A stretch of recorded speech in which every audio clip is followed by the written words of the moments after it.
Tumagal ang halik, nakakatanggal na yun ng damit. Tinutug na nga, kinakain pa. Na hindi laylay ang iyong utin.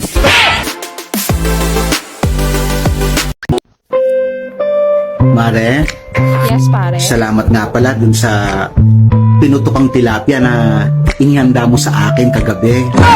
Walang anuman, pare. Sobrang nag-enjoy ako. Talaga. Pero pansin ko lang, parang punong-puno ng mayonnaise yun. May nauna na ba sa akin? Siyempre, nauna ang kumpare mo kasi sagana kasi siya sa mayonnaise ngayon. Kaya ang dami niyang pinahid sa tilapia ko.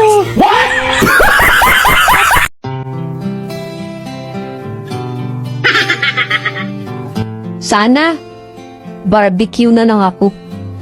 Bakit naman? Kasi, tinutug na nga, kinakain pa.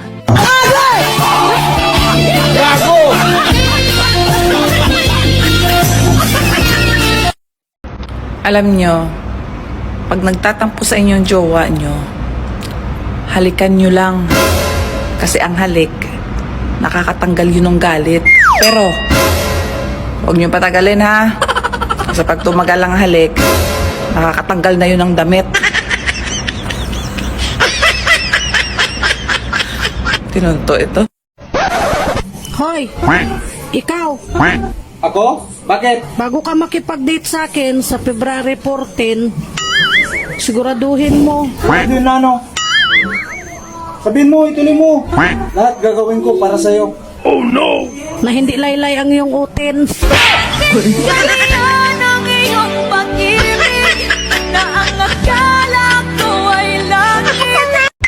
Uy, Beshi, huwag ka naman lungkot. Makakahanap ka rin ng taong bubuo sa'yo. Bakit? Mukha ba akong basag?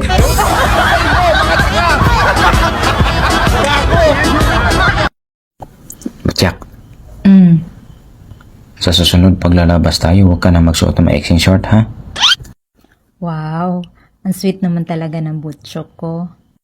Ayaw mo talaga akong mababastos, ano? Hindi. Ang itim kasi ng singit mo, nakakahiya.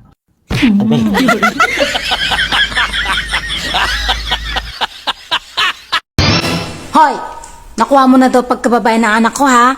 Ay, hindi po totoo yan. Natikman ko lang po yung anak nyo. Pero yung pagkababae niya, nasa kanya pa. Hey, bakit parang wala kang problema sa jowa mo? Kasi ako yung problema niya.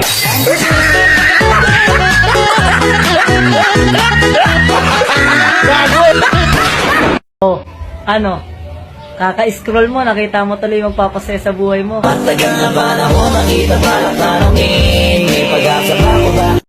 Kung nakakabuntis pa ang video call, marami na sanang buntis na OFW. Mabuti na lang, may screen protector. Ang February ay buwan ng mga nagmamahalan. Wow. So kayo mga single, diretso na kayo ng Marso ha. Kung ang kasunod ng Earth ay Mars, ano naman ang katabi ng Mercury? Watson. Diba sa bayan, katabi naman ng Mercury yung Watson? Di tama ako. Anak ka ng pamor. Nanood ako kaya ng horror. Grabe, nakakatakot. Aswang ba? Oo, aswang. Kamukha mo nga eh.